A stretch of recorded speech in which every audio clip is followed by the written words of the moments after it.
È stata firmata oggi a Gorizia la lettera appello al governo sull'emergenza minori stranieri non accompagnati in Friuli Venezia Giulia. A mettere il proprio autografo in calce i sindaci dei 4 comuni capoluogo, Trieste, Udine, Gorizia e Pordenone, oltre a quelli di Cividale e Monfalcone. Una missiva con cui si pretende il rimborso dei fondi spesi per l'accoglienza dei giovani migranti, che è in capo alle amministrazioni comunali, ma rispetto a cui lo Stato non ha mai rimborsato le spese. A Trieste, tanto per citare un esempio, si parla di una cifra record da 22 milioni di euro. Oltre a questo, i primi cittadini hanno chiesto una svolta normativa in materia anche attraverso una serie di confronti tecnici mirati. Unanimità di intenti tra tutti i sindaci oggi, totale condivisione, 3 criticità che segnaleremo oggi al governo, 2 ministri, per conoscenza 4 prefetti, all'Anci nazionale. Quali sono le criticità? Uno, finanziaria, perché mancano dai 22 milioni di Trieste per arrivare ai 600.000 di Monfalcone, passando per i 3 milioni e 850.000 di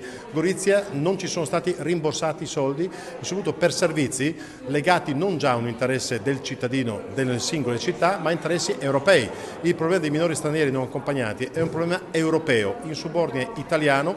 Non riesco a capire la ragione per cui un cittadino di Gorizia, Trieste o di Udine o Pordenone debba farsi carico di oneri che non competono alla città. Peraltro abbiamo degli obblighi, prescrizioni previste dal governo nazionale, dal Parlamento, perciò dalle leggi nazionali.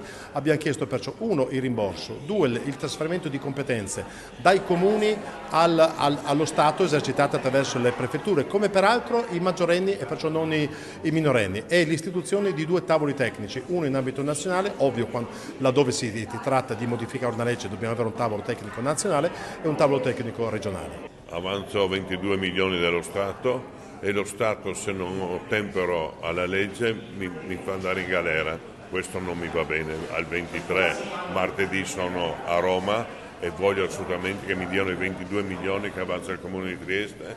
Abbiamo sempre dato servizio, 351 minori stranieri, più naturalmente sapete che abbiamo la rotta balcanica che è un ulteriore problema.